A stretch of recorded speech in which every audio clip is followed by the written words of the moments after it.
Hello दोस्तों।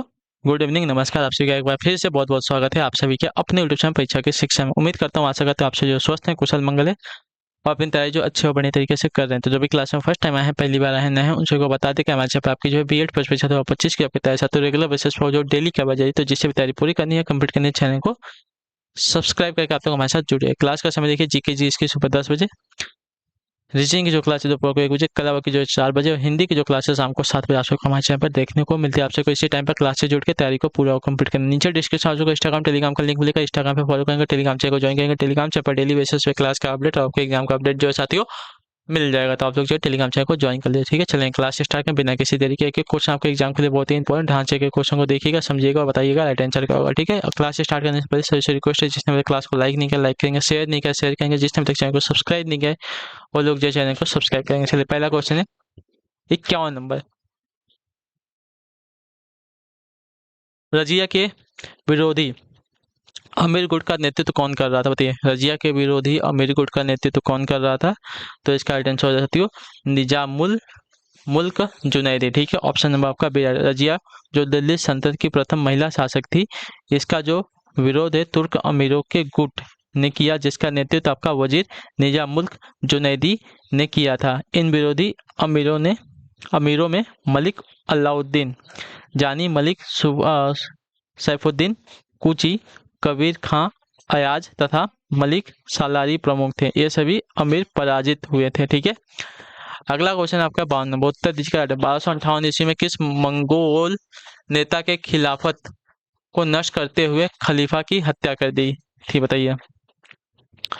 तो आपका राइट आंसर हलाकू। ठीक है, ऑप्शन नंबर आपका ए राइट है। सन 1258 में मंगोल नेता हलाकू ने खिलाफत को नष्ट कर दिया और खलीफा की हत्या कर दी थी। ठीक है, अगला क्वेश्चन आपका साथ ही 53 नंबर। उत्तर दीजिएगा राइट आंसर का। पानीपत के तृतीय युद्ध में मराठा सेना का वास्तविक सेना नायक कौन था?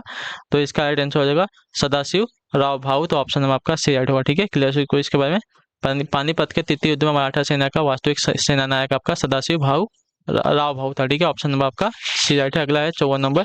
इल्तुतमिश द्वारा सत्ता ग्रहण करने का क्या आधार था?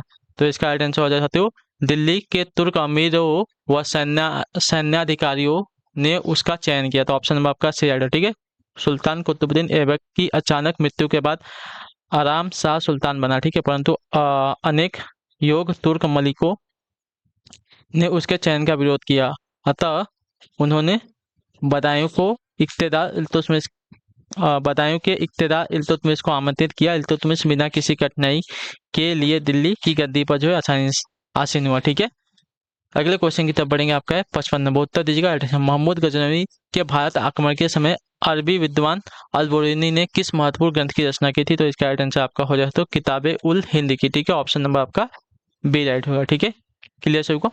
चलिए, अगले क्वेश्चन की तरफ बढ़ेंगे। आपका है 56। त्रिपुरी जहां सन 1939 का विख्यात कांग्रेस अधिवेशन हुआ था, कहाँ स्थित है?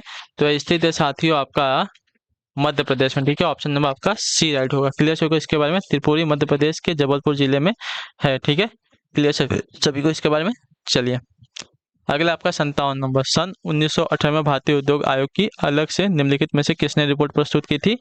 तो इसका राइट आंसर आपका हो जाएगा आशुतोष मुखर्जी ने। ऑप्शन नंबर आपका सी राइट होगा। ठीक है, सन 1918 में भारतीय उद्योग आयोग की अलग से निम्नलिखित में से आशुतोष मुखर्जी ने जो है रिपोर्ट प्रस्तुत की थी। ऑप्शन नंबर सी राइट है। अगले क्वेश्चन की तरफ बढ़ेंगे। आपका है 58। दीवान ए मुस्तखराज विभाग की स्थापना की गई थी? क्या करने के लिए? बताइए, दीवान ए मुस्तखराज विभाग की स्थापना क्या करने के लिए की गई थी? तो इसका राइट आंसर बकाया लगान की वसूली के लिए। ठीक है, ऑप्शन नंबर आपका जो डी दिया गया है आपका राइट आंसर होगा। ठीक है, क्लियर होगा इसके बारे में। दीवान मुस्तखराज विभाग की स्थापना आपकी बकाया लगान वसूली के लिए की गई थी। अगला आपका है 59 नंबर। निम्नलिखित में से कौन आर्य समाज से संबंधित था? तो आर्य समाज से संबंधित थे आपके साथियों एनी बेसेंट। ठीक है, ऑप्शन नंबर आपका यहाँ पे बी राइट होगा। ठीक है, आर्य समाज से संबंधित थी आपकी एनी बेसेंट। अगले क्वेश्चन की तरफ बढ़ेंगे। आपका 60 नंबर। उत्तर दीजिएगा, राइट आंसर का हो जाएगा निम्नलिखित में से रणजीत सिंह किस मिसल से संबंधित थे? तो आपका राइट आंसर यहाँ पे हो जाएगा साथियों सुकर चकिया से। ठीक है, ऑप्शन नंबर जो सी दिया गया आपका रणजीत सिंह जो है सुकर चकिया मिचल से संबंधित है। ऑप्शन नंबर आपका सी राइट है। अगला क्वेश्चन आपका 61 नंबर। उत्तर दीजिएगा, राइट आंसर का। अंग्रेजों को दीवानी मिलने के समय निम्नलिखित में से बंगाल का नवाब कौन था? बताइए, अंग्रेजों को दीवानी मिलने के समय निम्नलिखित में बंगाल का नवाब कौन था? तो इसका राइट आंसर आपका हो जाएगा साथियों नजमुद्दौला। ठीक है, ऑप्शन नंबर आपका डी राइट हो जाएगा। क्लियर है इसके बारे में?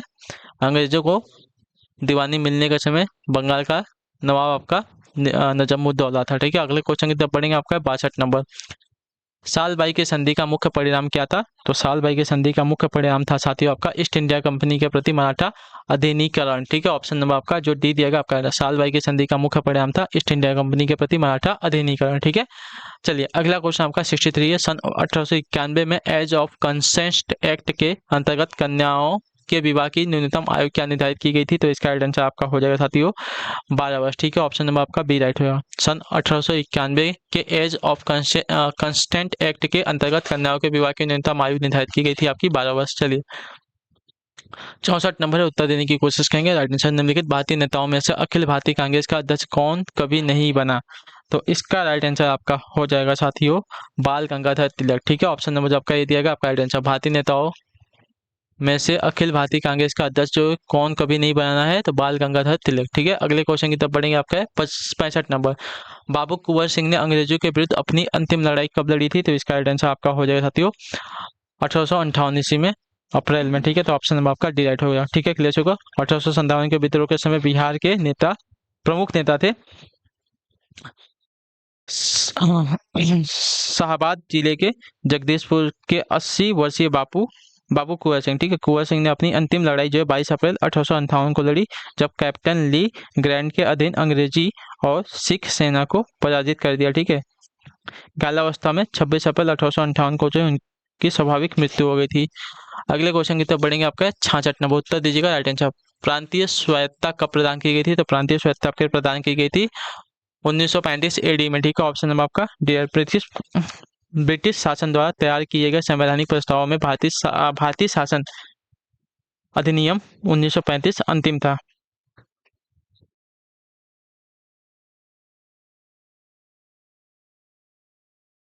ठीक है, ब्रिटिश शासन द्वारा तैयार किए गए संवैधानिक प्रस्ताव में भारतीय शासन अधिनियम 1935 जो है अंतिम था। इस अधिनियम की सर्वप्रमुख विशेषता प्रांतीय स्वायत्तता थी। ठीक है, इसके द्वारा प्रांतों में दोहरे शासन का अंत और पूर्ण उत्तरदायी शासन की स्थापना की गई। ठीक है, चलिए 67 उत्तर दीजिएगा राइट आंसर का। मानव शब्द के लिए उपयुक्त भाववाचक संज्ञा का चयन करना है। ठीक है, तो आपका राइट आंसर होगा मानवता। ठीक है, मानव शब्द के लिए उपयुक्त भाववाचक संज्ञा शब्द आपका हो जाएगा मानवता। अगला आपका साथियों 68, रिक्त स्थान की पूर्ति के लिए उपयुक्त कारक चिन्ह का चयन कीजिए। ठीक है, तो कारक चिन्ह यहाँ पे आपका हो जाएगा प्रत्येक प्रश्न के लिए 4 संभावित उत्तर दिए गए हैं। ठीक है, प्रत्येक प्रश्न के लिए 4 संभावित उत्तर दिए गए हैं। तो आपका जो रिक्त स्थान आएगा इसके लिए कारक आपका हो जाएगा के लिए, प्रश्न के लिए हो जाएगा। ठीक है, कारक 69 नंबर, वह कौन सा शब्द है जो प्रायः बहुवचन में प्रयुक्त होता है? तो इसका राइट आंसर आपका हो जाएगा तो प्राण। प्राण जो है हमेशा बहुवचन में प्रयोग किया जाता है, याद रखिएगा। अगला क्वेश्चन आपका है 70 number, choose the correct phonetic symbol for the sound at the beginning of the word thick. तो इसका आपका हो जाएगा थीटा। ठीक है, ऑप्शन नंबर जो बी दिया गया आपका right answer, choose the correct phonetic symbol. तो आपका थीटा जो सिंबल दिया गया फोनेटिक सिंबल है sound of the beginning of the word thick का। ठीक है, थिक से थीटा होता है, इतना याद रखिएगा। ठीक है, चलिए मतलब थिक शब्द से कौन सा ऐसा सिंबल बनता है जिसका नाम थिक से आता हो? तो थीटा जो बनता है थिक शब्द से होता है।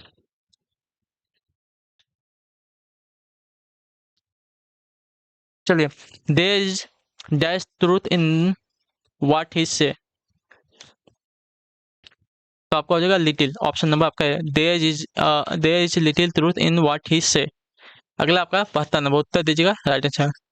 Natures beauty is for dash of us to admire. तो हो जाएगा ऑल। ठीक है, ऑप्शन नंबर आपका डी राइट होगा। Nature's beauty is for all of us to admire. ठीक है, चलिए 73 है, 73 नंबर उत्तर दीजिएगा राइट आंसर का हो जाएगा। ठीक है, प्राथमिक घाटे में यदि सरकार द्वारा दिया गया ब्याज जोड़ दिया जाए तो वह बराबर होगा किसके? तो आपका राइट आंसर राजकोषीय घाटे का। ठीक है, ऑप्शन नंबर आपका ए राइट हो जाएगा। ठीक है, क्लियर होगा इसके बारे में। राजकोषीय घाटा बराबर आपका होता है प्राथमिक घाटा प्लस ब्याज भुगतान या प्राथमिक घाटा। ठीक है,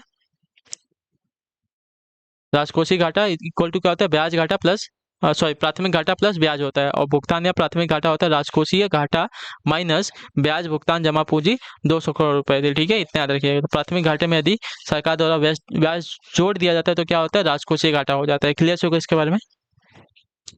अगला है आपका 74 नंबर, उत्तर दीजिएगा राइट आंसर क्या होगा, ठीक है, ध्यान से देखिएगा क्या पूछा गया है। बचत के घाटे की पूर्ति निम्न तरीके से की जा सकती है, कैसे की जा सकती है, तो इसका राइट आंसर आपका हो जाएगा साथियों, केंद्रीय बैंकों से शुद्ध अल्पकालिक ऋण लेकर। तो ऑप्शन नंबर आपका सी राइट होगा, ठीक है। क्लियर से इसके बजट क्लियर, बजट के घाटे की पूर्ति जो है केंद्रीय बैंक से शुद्ध अल्पकालिक ऋण लेकर जो है की जा सकती है। अगले क्वेश्चन की तरफ बढ़ेंगे, आपका 75 नंबर क्या देगा बताइएगा राइट आंसर का। द्वाधिकारी विशेष दशा है किसकी, तो द्वाधिकारी विशेष दशा है आपकी अल्पाधिकारी की, ठीक है। ऑप्शन नंबर जो आपका सी दिया गया आपका राइट आंसर होगा, ठीक है। क्लियर होगा इसके बारे में। द्वाधिकारी विशेष दशा आपकी अल्पाधिकारी की, ठीक है। तो ऑप्शन आपका जो सी दिया गया आपका राइट है। एकाधिकार अल्पाधिकार सिद्धांत का वह विशेष पक्ष है जिसमें केवल दो विक्रेता होते हैं, दोनों विक्रेता पूर्ण रूप से स्वतंत्र होते हैं और दोनों में किसी प्रकार का समझौता नहीं होता। यद्यपि उनके बीच कोई समझौता नहीं होता, फिर भी एक कीमत और उत्पादन में परिवर्तन से दूसरे पर प्रभाव पड़ेगा, ठीक है। चलिए अगला आपका साथियों 76 से 76 नंबर उत्तर दीजिए राइट आंसर। तट से सागर के गहरे भाग की ओर भूमिज निक्षेपों का निम्नलिखित में से कौन सा सही अनुक्रम है, ठीक है। तट से सागर के गहरे भाग की ओर भूमिज निक्षेपों का निम्नलिखित में से कौन सा सही अनुक्रम होगा, तो इसका राइट आंसर आपका हो जाएगा साथियों, पहले रेत मिलेगी, फिर आपका गाद यानी कि सिल्ट होगा, ठीक है। रेत से गाद जाएगा, गाद से हमको क्या मिलेगा, मृत्तिका मिलेगी, ठीक है, यानी कि क्ले मिलेगा, क्ले से हमको लास्ट में पंख यानी कि कीचड़ मिलेगा, ठीक है। तो हमारा सही क्रम हो जाएगा अगर हम धरती से समुद्र की तरफ जाएंगे, ठीक है। तट से अगर हम समुद्र की तरफ अंदर जाते हैं तो हमको क्या मिलता है, पहले रेत मिलती है, फिर गाद मिलता है, फिर हमको मृत्तिका मिलती है यानी कि क्ले मिलता है, लास्ट में हमें पंख यानी कि कीचड़ मिलता है। चलिए 77 नंबर है, सहारा से बनने वाली गर्म शुष्क हवाएं क्या कहलाती हैं, तो यह आपकी कहलाती हैं साथियों सिरोस्का, ठीक है। सहारा में बहने वाली गर्म शुष्क हवाएं हमारी कहलाती हैं सिरोस्को। अगला आपका 78 नंबर, क्षेत्रीय विसरण मॉडल के अग्रदूत थे कौन थे,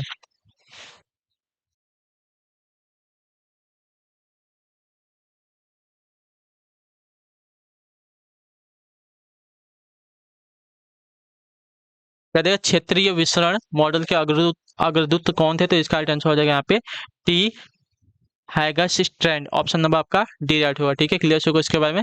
क्षेत्रीय विसरण मॉडल के अग्रदूत थे आपके टी हैगरस्ट्रैंड। चलिए 79 नंबर है, उत्तर दीजिएगा राइट आंसर, निम्नलिखित में से कौन सही नहीं है, तो इसका राइट आंसर आपका हो जाएगा साथियों कांडला खंडात की खाड़ी में अवस्थित आपका गलत है, ठीक है। मुंबई प्राकृतिक गोद वाला पत्तन है, सही बात है। कोलकाता हुगली नदी पर अंतर्देशीय पत्तन है, ये भी सही है। चेन्नई की कृत्रिम गोदी है, ठीक है। आखिरी क्वेश्चन है आज का, निम्नलिखित में से किस फसल उत्पादन की तुलना में अंतर्राष्ट्रीय व्यापार कम होता है, तो इसका राइट आंसर आपका हो जाएगा साथियों चावल की, ठीक है। तो ऑप्शन नंबर आपका ए राइट हो जाएगा। क्लियर सर को। विश्व में गेहूं के पश्चात सर्वाधिक क्षेत्रफल पर जो है चावल की कृषि की जाती है, ठीक है। चावल उत्पादक देश स्वयं इसका उपभोग कर लेता है, ठीक है, इतना याद रखिएगा। तो चावल फसल उत्पादन की तुलना में अंतर्राष्ट्रीय व्यापार कम होता है, इतना याद रखिए। तो ऑप्शन नंबर आपका ए राइट होगा। चलिए इसी के साथ जो आपकी क्लास है आज की यहीं पे कंप्लीट होती है। उम्मीद करता हूँ कि आपको क्लास जो अच्छी लगी, पसंद है, क्लास को अपना जो फीडबैक वो बता दीजिएगा, और अपना जो क्लास अच्छी लगे तो क्लास को लाइक करके चैनल को सब्सक्राइब करके। हम आपसे मिलते हैं आपकी अगली क्लास है, तब तक के लिए टाटा बाय बाय, जय हिंद, जय भारत। आपसे क्लास से जुड़ने के लिए बहुत बहुत ही धन्यवाद साथियों।